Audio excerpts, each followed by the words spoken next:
नमस्कार। कभी सोचा है कि दुनिया भर में जो खरबों का डर्टी मनी यानी काला धन घूम रहा है, उससे लड़ा कैसे जाता है? आज हम बात करेंगे उसी ग्लोबल वॉचडॉग की जो इस लड़ाई को लीड करता है, फाइनेंशियल एक्शन टास्क फोर्स, जिसे हम FATF भी कहते हैं। तो सवाल यही उठता है कि गैर कानूनी तरीके से कमाए गए खरबों डॉलर के इस काले धन से दुनिया निपटती कैसे है? देखिए, ये एक बहुत बड़ी ग्लोबल चुनौती है और इसका जवाब भी एक ग्लोबल स्ट्रैटेजी में ही छिपा है। अच्छा, इस लड़ाई को समझने से पहले चलिए पहले दुश्मन को जानते हैं, और वो है मनी लॉन्ड्रिंग।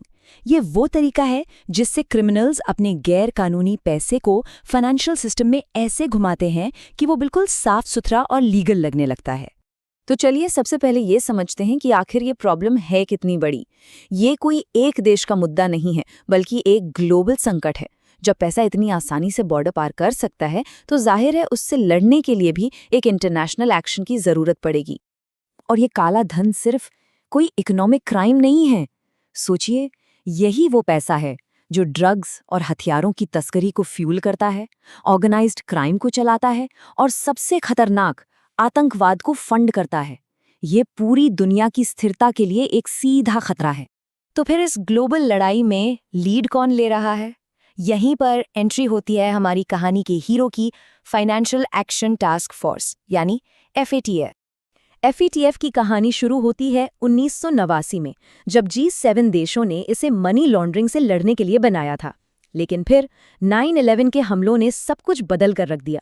तब इसके मिशन को टेररिस्ट फाइनेंसिंग को रोकने के लिए भी बढ़ा दिया गया, और 2019 आते आते ये एक परमानेंट ग्लोबल वॉचडॉग बन चुका था। और इसका असर कितना बड़ा है, जरा सोचिए। 200 से भी ज्यादा देश और जुरिस्डिक्शंस FATF के स्टैंडर्ड्स को लागू करने के लिए कमिटेड हैं। ये फाइनेंशियल क्राइम के खिलाफ एक जबरदस्त ग्लोबल गठबंधन है। तो सवाल ये है कि ये FATF आखिर ये सब करता कैसे है? इसका राज छिपा है इसकी ग्लोबल रूल बुक में, यानी वो स्टैंडर्ड्स जो इस पूरी लड़ाई को एक दिशा देते हैं। फाट के काम की जो बुनियाद है ना, वो है इसकी मशहूर 40 सिफारिशें। इन्हें आप एक ब्लूप्रिंट की तरह समझ सकते हैं, जो हर देश को अपने फाइनेंशियल सिस्टम को क्राइम से बचाने के लिए एक क्लियर रोड मैप देता है। ये सिफारिशें मजबूत पॉलिसी बनाने, बैंकों पर कड़े नियम लगाने और इंटरनेशनल कोऑपरेशन बढ़ाने पर जोर देती हैं। इनमें से एक बहुत ही ज़रूरी चीज़ है बेनिफिशियल ओनरशिप में ट्रांसपेरेंसी। मतलब ये पता लगाना कि किसी कंपनी या अकाउंट का असली मालिक कौन है, भले ही कागज़ पर नाम किसी और का क्यों ना हो। जैसा हमने पहले भी बात की, 9/11 के हमले एक बहुत बड़ा टर्निंग पॉइंट थे। इस एक घटना ने दुनिया को दिखा दिया कि डर्टी मनी का फ्लो सिर्फ एक आर्थिक समस्या नहीं, बल्कि एक बहुत बड़ा नेशनल सिक्योरिटी का खतरा भी है। और इसी खतरे को देखते हुए FATF ने फौरन एक्शन लिया। उन्होंने अपनी 40 सिफारिशों में 9 स्पेशल सिफारिशें और जोड़ दी, जिनका सीधा निशाना टेरर फाइनेंसिंग था। अब ये 40+9 मिलकर मनी लॉन्ड्रिंग और टेरर फाइनेंसिंग के खिलाफ ग्लोबल स्टैंडर्ड बन गए हैं। इन नई सिफारिशों का एक ही मकसद था, आतंकवाद की फाइनेंशियल कमर तोड़ देना। इसमें टेरर फाइनेंसिंग को एक अपराध बनाना, उनकी प्रॉपर्टी को फ्रीज करना और पैसा भेजने की हर चैनल पर नजर रखना शामिल था। लेकिन देखिए, सिर्फ नियम बना देना तो काफी नहीं होता। असली सवाल तो ये है कि देश इन नियमों को माने, ये कैसे पक्का किया जाए। यहीं पर आते हैं FATF के सबसे पावरफुल हथियार, इसकी ग्रे और ब्लैक लिस्ट। तो चलिए देखते हैं, अगर कोई देश इन स्टैंडर्ड्स को फॉलो करने में कोताही बरतता है तो होता क्या है। तो देखिए, FATF के पास 2 तरह की लिस्ट हैं। पहली है ग्रे लिस्ट।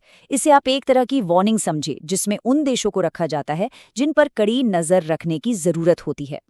ग्रे लिस्ट में आने से देश के लिए इंटरनेशनल लोन और इन्वेस्टमेंट लेना मुश्किल हो जाता है। लेकिन जो ब्लैक लिस्ट है, वो कहीं ज्यादा सीरियस मामला है।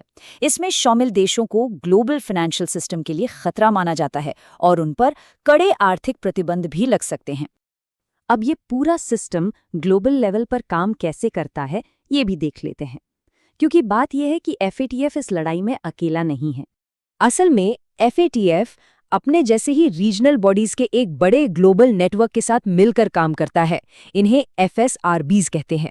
यही वो बॉडीज हैं जो जमीनी स्तर पर FATF के स्टैंडर्ड्स को लागू करवाने और देशों के काम को जांचने में मदद करती हैं। जैसा कि आप यहाँ देख सकते हैं।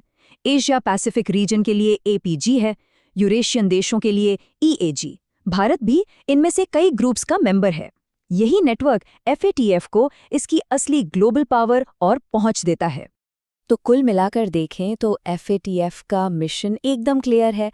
ये सिर्फ एक रूल बुक नहीं है, बल्कि मनी लॉन्ड्रिंग और टेरर फाइनेंसिंग के खिलाफ एक एक्टिव ग्लोबल एक्शन फोर्स है, जिसका सिर्फ एक ही मकसद है, हमारे फाइनेंशियल सिस्टम को सेफ रखना। लेकिन ये लड़ाई कभी खत्म नहीं होती।